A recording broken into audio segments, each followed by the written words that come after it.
If you ask me, I think that winning the final head of household has got to be one of the most gratifying, relieving, and rewarding moments for any Big Brother player to make it that far. I mean, come on, look at these reactions. Congratulations, Yvette. You are the final head of household. You are the final head of household. Congratulations to you, Josh. You're the final head of household. The feeling is likely unimaginable for those that haven't been blessed enough to make it to such a position. It's a moment of just pure bliss, knowing that you've made it to the final two and you get to choose who sits next to you. But unfortunately for some, that decision does not matter because, you see, most of the time when you get to the final three, there's a person there who is the obvious loser. The short straw, you could say. They lose next to either of the other two people that they are with. This is what we like to call a kingmaker. And by we, I mean that I heard the term once and thought, I like it. A kingmaker is when the person who is the obvious loser wins the final head of household and has to choose who to bring to the end with them. If they bring person A, then person A wins. If they bring person B, then person B wins. For all intents and purposes, they are crowning the winner with their decision on who to bring to the final two, hence the name Kingmaker. Queenmaker would also be a fitting name for some of these situations, but hey, I didn't make the name. These players are put in a rough spot because do they choose to go to the end with the person they think they might have a slightly better shot against? Or do they give it to the person who they feel deserves the win more? Because if they're losing anyways, then why not give it to the better player? Well, today, we'll be looking through the brief history of Kingmakers on Big Brother and touching upon why they couldn't win and the decision that they ended up making. If I could have given these players some advice before going into the house, I would have told them that the number one thing to help them not become a kingmaker would be to subscribe to Ethanimale. It has a 100% success rate of turning you from a kingmaker into a king or a queen, period. I wouldn't want any of you to fall into that role of being a losing finalist. It's gotta hurt. So let me do you a favor by asking you to subscribe. It's only a benefit for you, and you're only helping yourself if you ever win that final HOH. Now, with that being said, let's get started. You have won the final HOH. Gary, congratulations once again on being named the final HOH of the season. The first ever winner of the final HOH is also coincidentally our first kingmaker. Nicole in Big Brother 2 was in a very tough spot, starting from basically the final 8 onwards because she struggles to win against just about everyone. So, once she gets down to the final 3 and wins that last HOH, she literally is just determining who will win the game. On the one side, you have Monica Bailey, who I've claimed is basically unbeatable in Big Brother 2 if she made it to the end. And then on the other side, you have the evil doctor. Nicole didn't stand a chance against either of them, but figured that she would fare slightly better against Will and took him to the end, where she, of course, lost. Would she have lost worse to Monica? Yeah, probably. So she did make the right decision taking Will, but it didn't matter. Nicole played a very underrated game in Big Brother 2, but has one of the biggest fatal flaws of any great player. 0 win equity. Will already has it in his mind, or is trying to plant it in my mind, who knows the way the great manipulator works, that it's best to take him into the finals with me and me him. Now, just 2 short seasons later, we get to our second kingmaker, Alison Irwin. Alison played one of the most cutthroat, inventive games anyone had seen up to that point, but at the cost of the entire jury hating her. So, when June threw the final HOH to Alison, it all but sealed her fate as the loser of the season. She had to decide between Robert, who had many friends in the jury and was assuredly going to win if he was sitting in the end, or picking June, someone who was also hated by the jury, but just not as much as Alison was. Alison made the obvious choice and crowned June the winner by evicting Robert. Similar to Nicole from Season 2, Alison has a hard time beating anybody in the final 2, and if she lost 6-1 to the second most hated house guest from the season, well, it looks like Alison was going to be a kingmaker no matter who was next to her in the final 3. You have the jury, you have the votes, and I have no choice. 0 and 1 million. I was trying. I know. No, and then trying. there were a Like, couple wait, of them I was trying. And surprisingly, I only have one more person in BBUS that I think is a pretty locked kingmaker, and that's Ryan from Big Brother 9. After going on a really impressive endgame competition run, Ryan basically made every mistake possible. He allows Adam to garner favor with Natalie at the final 5 by himself voting against her to make it a tie for Sheila to break. Then, when Ryan wins both comps at the final 4, he lets Adam vote Sharon out, allowing Sheila to make the final 3 in a position where she was going to take Adam to the end given the opportunity.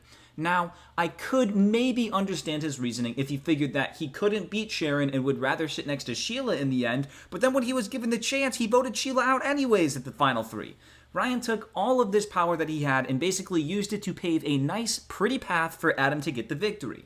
So, on top of this, and him getting absolutely smoked by Adam in the final vote, I don't think Ryan could even beat Sheila if he took her to the end instead, as there was also rumor of the jury hating Ryan's girlfriend Jen so much that they didn't want him to win and share the money with her. So, Sheila probably beats him pretty handily too. Overall, it seems like Ryan was just in a losing situation no matter what he did, and similar to the last 2 people, he likely loses to most of the players from the final 6 or 7 onwards, but that doesn't excuse him from still taking the worst path at the end after having so much power in the late game.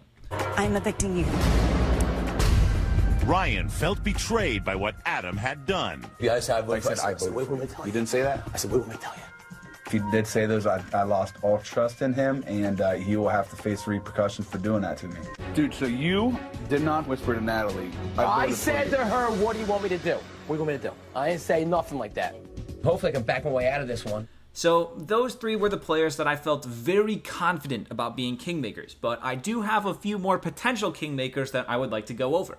For the first in this maybe category, I have Ivette in Big Brother 6. Obviously, we saw Ivette lose to Maggie in the final 2, but there is a lot of debate on whether or not Ivette beats Janelle in the end. It basically comes down to April's vote, I think, where April has claimed that she would have voted for Janelle to win, but a lot of people don't buy it. Another thing to keep in mind here is that if Ivette did evict Maggie and brought Janelle to the end, there could be some bitterness that Ivette betrayed the friendship, and it could have caused someone, like a Maggie especially, to flip and give Janelle the victory over Ivette. So Ivette lands in this maybe category because I could totally see her losing to Janelle if she brought her to the final 2, but it's not a guarantee. Congratulations, Yvette.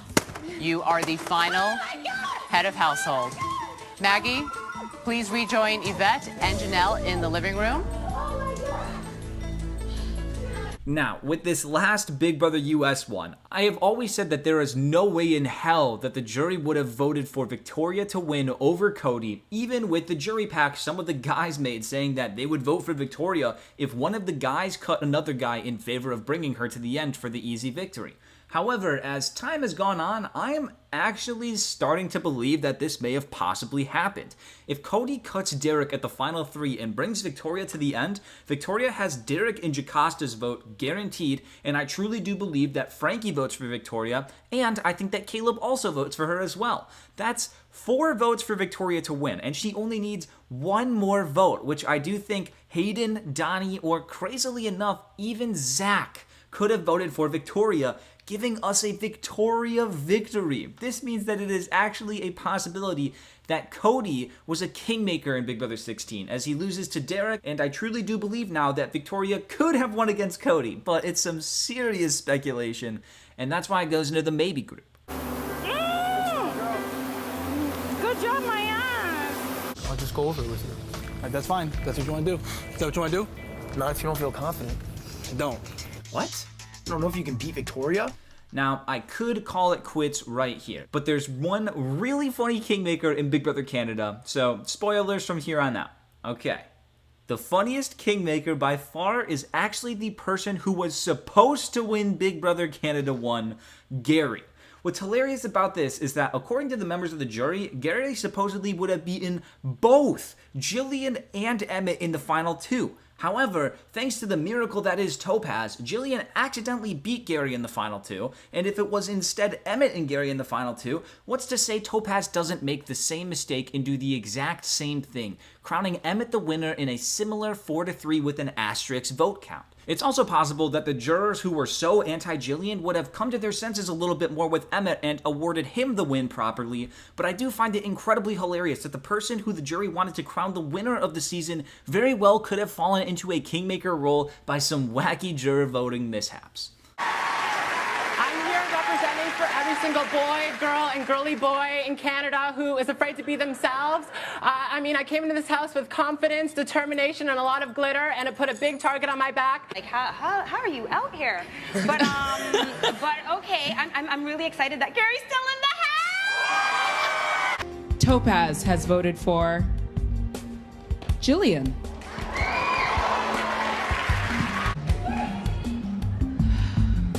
Wait a minute.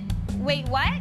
And there we go. It's definitely a niche topic that we covered today, but when you make as many videos as I have now, and when you're trying not to cover ideas that have been blatantly covered by other channels, well, I've got to look really deep into the game to find something that somewhat resembles a unique video idea. So, if you have any ideas that you would like to see, leave them in the comments and I very well might make a video about it. Thank you so much for watching and getting to this point. If you're new here, consider subscribing. Today, I would like to give a huge extra special shout out to my YouTube members. The number of you has just been increasing so much recently, and from the bottom of my heart, I really appreciate that support. And now, as always, here's a clip for you on your way out. My question is for Villian. I believe that you're an idiot and an awful player. Okay. However, you have the opportunity to prove me wrong and earn my vote. All you have to do is be honest. But I tried to make big moves and I tried to do smart things, and I held my own by winning competitions. Okay. Thank you. Jillian. Congratulations, Jillian. You are the first ever winner of Big Brother Canada.